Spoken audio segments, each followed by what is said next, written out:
What is a new work week when everything you do is work? 8.4% of today's workforce is deeply involved with several different jobs. The number one reason, inflation. I read an article about a mother of three who's making more money than any other time in her life, but still can't afford the high rent and food prices. And what's the true cost here? Well, the cost is you've lost out on family time and mental downtime. Now, the new kick is to protect yourself from being laid off. So many businesses, they really just don't care. They just lay people off in order to keep the business above water. That's how I became addicted to having multiple jobs, coming from the world of radio, where your career is decided by ratings. So the goal was to create a huge financial net to keep from having to lose what little we already had. It's time that we're not going to get back. Now, my mother was no different. She was always working somewhere deep into the late night hours. Now, before Google, we had to carry calendars with us, whether it was in our briefcase, maybe it was in your back pocket or in your purse. But we had to have a physical calendar. And God forbid there was ever a change. There's just not enough whiteout in the world. Hey, it's Arrow. This is The Daily Mess, a chronological walk through an everyday world. I am a daily writer, the silent wolf. I sit beneath the brush of a tree and I just watch and observe life and how it moves. You study it, you listen to it, you learn from it, and then you create conversations. This is The Daily Mess. The inner vision versus reality's tiny nibbles. I don't believe people walk into their day blinded by a no need, whatever attitude. It's human nature to pull off what I call writing the story before it happens. The inner vision. This is how we see it playing out. And like a dream, it either backfires into a nightmare or we choose to overthink it, expecting to win the lottery.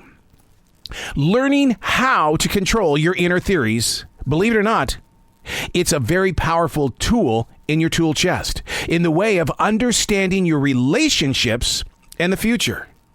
But my question is your inner vision instinct? The answer is yes. Many spiritual people rely on their inner visions to help generate a human connection. It begins with receiving and then sharing. It's reality's nibbles that tend to push us away. The inner vision versus reality's tiny nibbles. Where do you find yourself on a daily basis? Are you inside planning things out, listening, observing, acting things out a little bit at a time without reality shoving you back in the box? Having that inner vision is confidence. It's courage. It's accepting that, hey, look, just because we said it was going to go this way, it changed. And now we're going to go this direction. I learned that valuable tool when I was at 95.1 doing morning drive. And the general manager said, this is radio, dude. There's change every day. We can't get to the top of the ratings unless we make changes. If you don't like change, use your inner vision and see if you can move things around you. You can't. You've got to be able to change your inner visions and prepare for the potential of there being more change. Most people just walk away. How do you handle situations like that when the change is outnumbering whatever you have left in your source of energy? Do you walk away or do you buckle down and say, look, my inner vision, my instinct, my intention is to do this. And although we may sway just a little bit, the skyscraper isn't going to tumble to the ground. Learning how to trust that inner vision. I do a practice called stream thinking. 10 minutes every day. I sit down and write for 10 minutes, whatever is moving through me. And the reason for that is to build a trust barrier with the inner vision. Stream thinking.